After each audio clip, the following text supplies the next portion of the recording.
You are listening to and streaming A More Perfect Union on KBLA Talk 1580. I'm Dr. Nii-Quartelai Corte, and really delighted to welcome my next guest. We want to bring in some voices who have spent their careers at the intersection of youth justice, education, equity, and culture. We know that Dr. Kevin Beckford, he is an education advocate, a racial equity practitioner, and co-founder of the Hustlers Guild, which is a nonprofit that's used hip hop to reach more than 7,000 Black and Latinx youth since 2018. We're joined also by Yasmin Selena Rana, who's the executive director of the Hustlers Guild and also co-founder of the Hustlers Guild. Welcome to you both. Welcome to A More Perfect Union. Blessings, my brother. Thank you for having us. Well, thank you for being here. Where I want to start is with really sort of laying the groundwork here. The term that everybody heard this summer is teen takeover. Dr. Kevin, talk to us about where did that phrase actually come from and how it's connected to the work of your organization. Yeah, absolutely, my brother. So again, thank you for having us on the show. So the phrase teen takeover actually came from the young people themselves. So a couple of years ago, young people took to mediums like TikTok and Instagram to say, yo, it's summertime. Let's go gather at the park, right? And so let's go take over the park, right? And so that was really started as hype language, as a way for young people to communicate, hey, let's go gather together. But over the years, the media and police departments have caught wind of that term and have kind of adultified it, if you will, and kind of use it in a very different sense. So when you say they've adultified it, what do you mean? When I say they adultified it, I mean that they took this phrase that was innocent hype language, right, and took it to be something negative, right, to connote that young people are literally going into spaces and taking over, right. That by and large is not, in fact, the case when young people gather, but it is still the language that that the media, that adults tend to use, and they tend to use it to signal something negative. Yeah. Yasmin, I want to bring you into the conversation here to help us better understand just exactly how, very innocent terms that are being used on social media, very innocent language is being used on social media and co-created on social media, how law enforcement is, taking that out of context and using it to criminalize and over police our youth. Yeah, so one thing is true is that language creates policy. And for decades, our children, Black and brown kids, have been tagged as kids who are violent, rowdy. In actuality, they're more police than any other race, 2.3 times more police than other races. And for us, it is more so when we think about the equitable opportunities that has been dissolved over the years, from space equity, you're talking about mental wellness and all these different tools and budgets have been cut. To us, is very alarming that we approach these kids and we forget that they are kids and they are children with such a strong sense of responsibility. There are tons of things that are happening in these major cities. You're talking about hockey games where there are people of all races there that are drinking, that are fighting. There are baseball games where fights break out. There are football games that are fights breaking out. We may talk about one or two instances that kids are now demonized for wanting to enjoy the cities that have been gentrified and they have been isolated within these spaces. So for us, we just know that the narrative is very strong. And for me, I like to think of this as the new way of creating the school to prison pipeline in just a new way. So we're trying our best just to make sure that we're being vocal about it, but also educating our students from a civic engagement standpoint of just how serious and how we adultify our kids in these spaces. I mean, I really love how you all are really taking us to school on this and helping us to understand in very simple terms how, simple everyday actions of our young people on TikTok, on Instagram, on so many different social media platforms how it's being policed, how it's very easily being taken out of context, and how it may also create harm. There's a report for youth justice that reviewed dozens of stories on this topic. Dr. Kevin, talk to us about what that research found about how newsrooms are actually covering these events and what's getting left out. Yes, sure. So the ways in which newsrooms cover teen gatherings or takeovers, as they are so often referred to, is deeply problematic in a number of ways. So first and foremost, a number of journalists across the country, what they'll do is, like, let's say a flyer comes out or a video comes out on social media, they'll take that for truth, right? They don't take it as young people posturing or young people walking in the cool, trying to, again, posture, right, and spread information about a gathering. They'll take that for literal language, or they'll take that ad, that video, and they'll share it with the police department before anything has even happened, right? And so we'll just start there from a social media standpoint. Newsrooms aren't necessarily using social media material responsibility. And then let's say when an event is to happen, right? Let's say there's a gathering, I don't know, at a place like Navy Yard here in Washington, D.C., in my ward, Ward 6, right? There'll be hundreds of students, hundreds of young people who have gathered. They're on the green space. They're getting ice cream, right?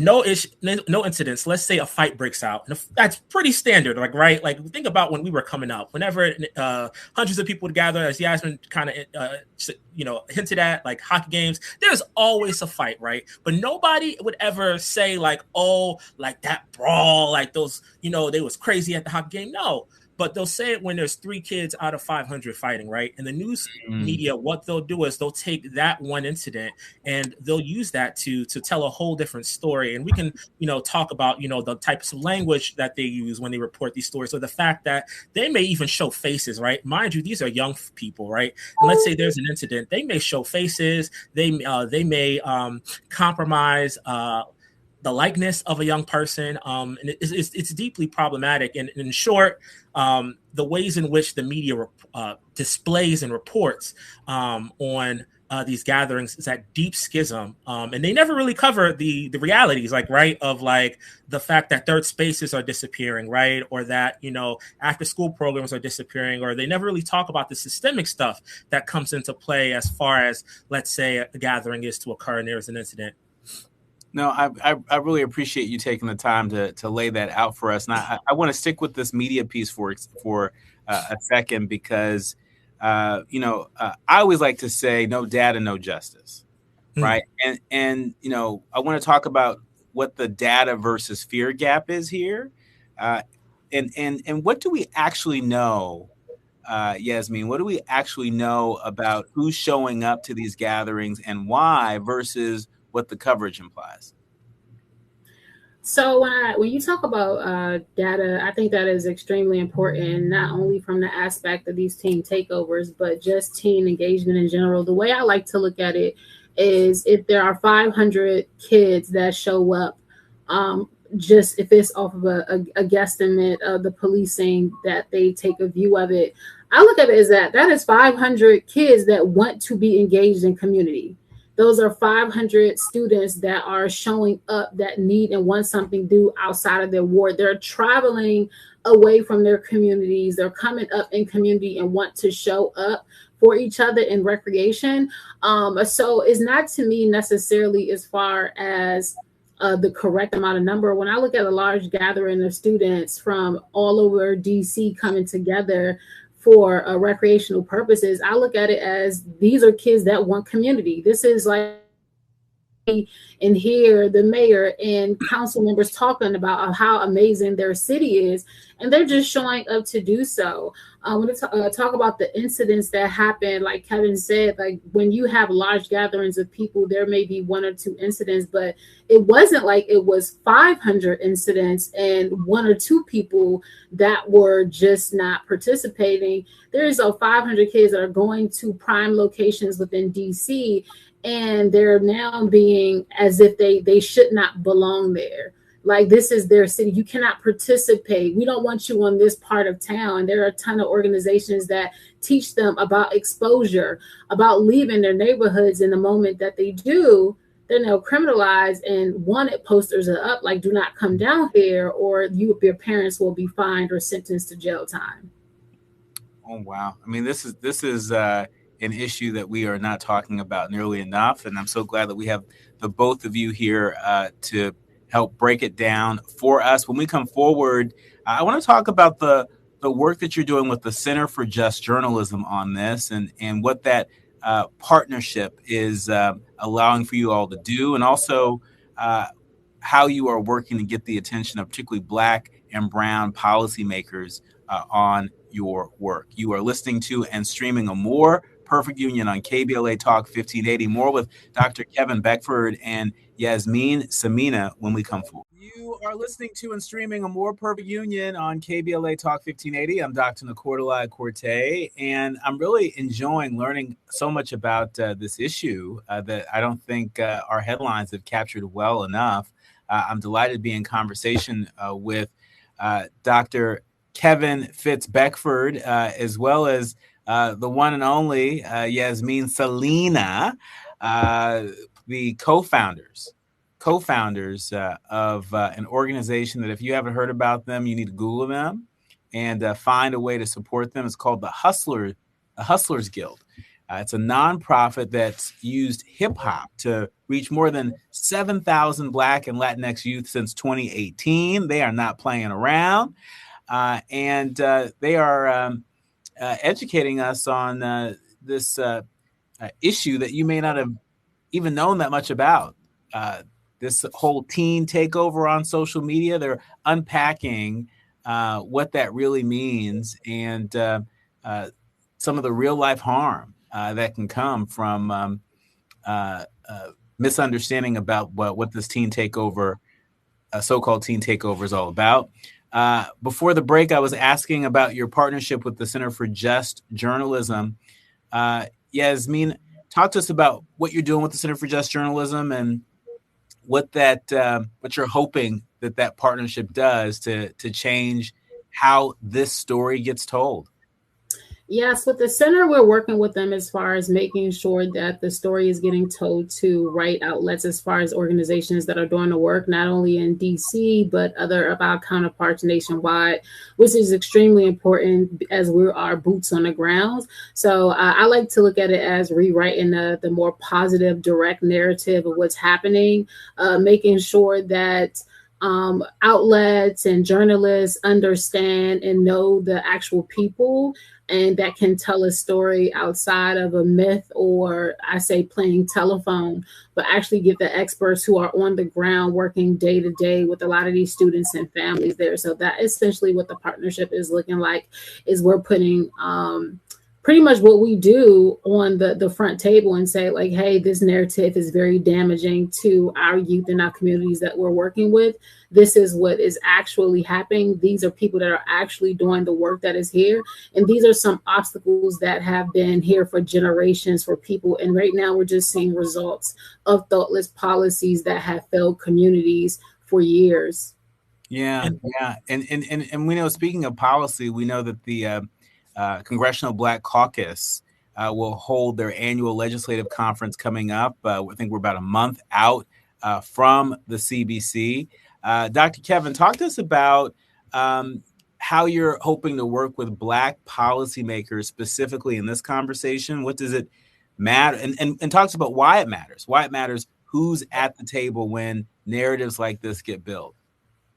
Yes, that's a great question. And so one of the things I would quickly say, in addition to storytelling and providing a counter narrative, we're hoping in this partnership to flip the script, right? And to flip the script to policy, right? We're having conversations about, these teens in particular and how out of control they are, which they're not, because crime is going down. Youth crime is actually going down. But we need to be asking questions to our policymakers as far as, why are we taking away third spaces? Why are we putting policies like curfew, which we know do not work? In fact, a DC study shows that when a curfew policy was put in place, that crime actually went up. Right. So we're hoping in moments like CBC, and continued conversations with policymakers, particularly Black policymakers, to really lobby and rally them around sensible policies that really get to the depth of some very real problems we know exist. Like, we can't lie and say that crime is not an issue, right, or that public safety isn't of importance, right? But we must be asking ourselves and our policymakers, are the policies that we are putting in place, are they actually addressing the problems?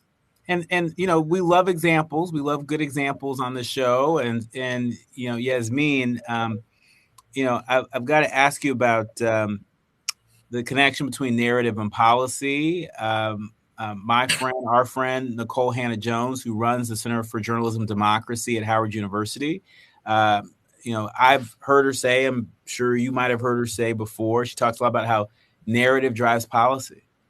I want to get a sense from you, is there a particular narrative that you all are highly attentive to, where just by flipping the script, as Dr. Kevin just said, we could see the kind of change in policy that will make a material difference for Black and brown youth, not just in Washington, D.C., but across the country?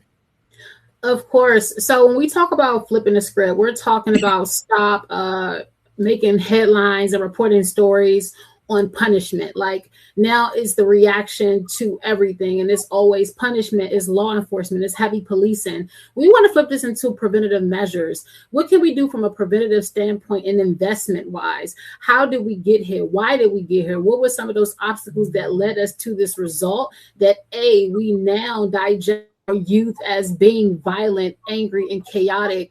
And why can't we look at them as being the brilliant individuals that they are in the space of technology that is on the uprise right here? So that's what we mean by flip. Like, what can we do? Are we able to make more trade programs? Are we looking for out of school time programs that will assist the kids? Are we looking for things as like OSHA and construction certifications that don't have a wait list that's a year to get in? Are we looking for sustainable housing for these individuals once they turn 18, that they have somewhere they could potentially live? We're talking about kids who are in foster care. Are we really looking at some of these deeper issues that are happening? And that's some things that we really have to take the pride to really dismantle and disrupt those systems that have been put in place, and look more towards something that is going to invest into our youth, that's going to help them go towards upward economic mobility, and look at them in a different kind of light. Workforce, these are brilliant kids that we could be putting to use in workforce, and stop looking at them as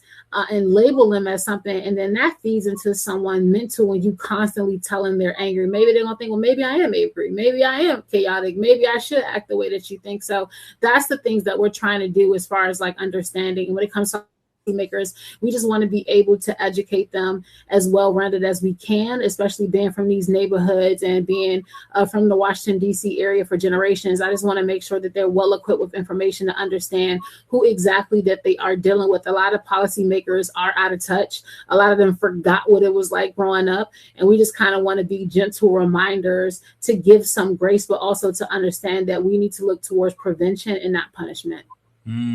Prevention and not punishment. Easier said than delivered in the form of policy. But we got a dynamic duo here that's part of a coalition that is making it their business to change the rules of engagement. Kevin, before the break, you were talking about how the term teen takeover, how that coverage, how it tends to strip out youth voice entirely. I've got to ask you what may seem like an obvious question. If you're advising a newsroom right now on covering the next one of these events responsibly, what's rule number one? Rule number one is to be human. Is to be humanistic, to be human. to recognize and to recognize the humanity of these young people. That is super simplistic. That should be super basic. There are a lot of newsrooms, there are a lot of reporters that do not follow that rule, and we see it in the sensational headlines. We see it in the fact that so many of these young people, whenever there is an incident, even those who aren't involved directly in an incident but just happen to be in the area, their face is showing, right? Their likeness is compromised, right? And the first thing, what I would say is to any reporter or anyone covering a story is to remember that these are humans, these are kids, right? And there is I believe it's important for reporters to do a test and to say to do a replacement test and to check bias. Because if you are to say be in a setting where there are college students and college students do something, or a hockey game, right? Think about what type of language are you using versus the language you're using at a youth gathering, particularly a gathering with the Black and brown youth, right? There is a keenness for so many reporters to rob these young people of their humanity. And so that's where we start, is to remember, humanity, and remember that these are kids, and to also just take an explicit approach to acknowledging your own potential bias, right?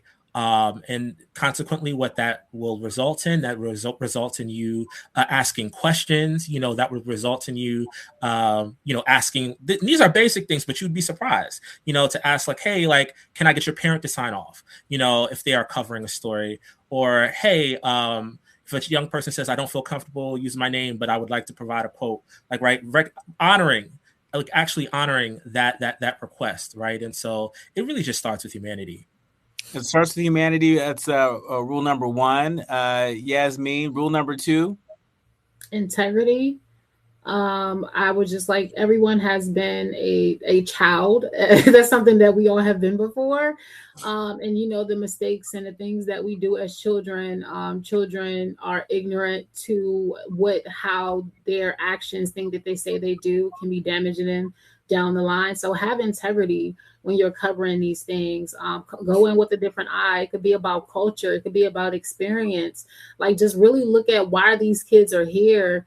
And not necessarily as if they're running rapid. So those are things I feel like Kevin touched on too, is respecting the fact that our kids and really exposing them. I think it's just a lack of integrity. And like I said, this is a narrative that organizations have been fighting and changing for years. But team up with some organizations that are doing the work that the kids love, that they're connected to, that they text us, they DM us, and get connected with us. There are so many organizations in Washington, D.C., Chicago, Baltimore, New York, that are doing the work that the kids love, that their families love, that we have relationships with them, and bring us into the fold so we can talk about all of the amazing things that they are doing. There are honor roll students, they're getting scholarships, they're going to college, they're going to construction, they have jobs, some of them have houses, they're doing things like getting their license and maybe the first one in their family to get a license. There are so many other wins that these kids have, and to just use one moment of a summertime to just kind of paint them in a different light is not fair. And that lacks integrity. Us as adults should be able to protect children and to educate them. And I feel like we have failed them for years. In our remaining minutes with you, I want to give you both an opportunity to respond to this final question. Dr. Kevin, I'll go with you first. For our leaders, learners, and listeners out there, I'm talking about parents and mentors, community members. What's the one thing that you want them to walk away with today about how we talk about our kids in public? We have to talk about our kids with honor and respect, and with an acknowledgement that they are kids and that they are developing. And we have to keep in mind that negative storytelling and negative speech about them now has negative connotations in the future. You think about, their digital footprint, down the line, and what it means for you to show their face or to tell a negative story about them individually or collectively. So as Yasmin said, keep integrity, and remember that these are kids, that they're humans. Yasmin? Yeah, when I talk to young people, I like to talk to them as adults and human beings, the young people that they are, with respect and dignity. You could just say like, "Hey, how you doing?" Like, like something so simple. And Yeah. if you feel like they're acting out of, just be like, "What's up with you? Like, what's going on? Like, let me talk to you for a second." Like, you can use ways to de-escalate situations if you actually want to, and you also know how to. And those are the things that I like to do. I like to talk to them as if they are young adults, and I'll pull them to the side, like, "Come on, what's going on with you?"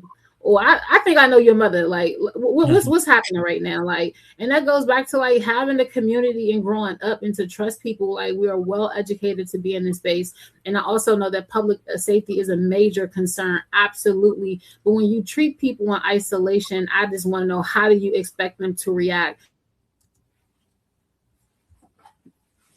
Yeah. That is something that can go stronger and longer. Our thanks to both of you. By the way, the name the Hustlers Guild, where'd that come from? We I just hustlers. wanted, yeah, it's like we're first generation, pretty much everything, all of the co-founders. So we just always looked at the work that we do is trying to like hustle. And the guild is just like a safe place to protect a community of people. So it's just people who are hustling to do the right thing. Hustling always had like a bad connotation. So we wanted to take something that was negative, that the communities looked at and media looked at, and change it to something positive. And we work very hard to have a strong name so people can associate us in different spaces that they usually wouldn't say hustler. So It's funny because we were known as hustlers. We worked together at the White House, and we were known to be two folk that hustled our way in and hustled and worked hard and were industrious, inside and outside, both at the White House and in the community. And so we wanted to take that to the students and say, like, hey, no matter what space you are in, you belong. You deserve to be here. Yep. Just work hard and hustle. And let's be clear, we're talking about the Obama White House. Yes. We are getting confused out there.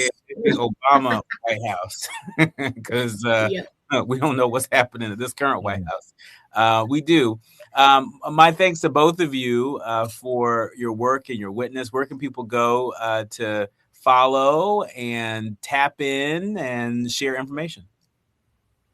Instagram is the Hustlers Guild, or you can catch us at www.hustlersguild.org. Those are our main two avenues that you could tap in with us.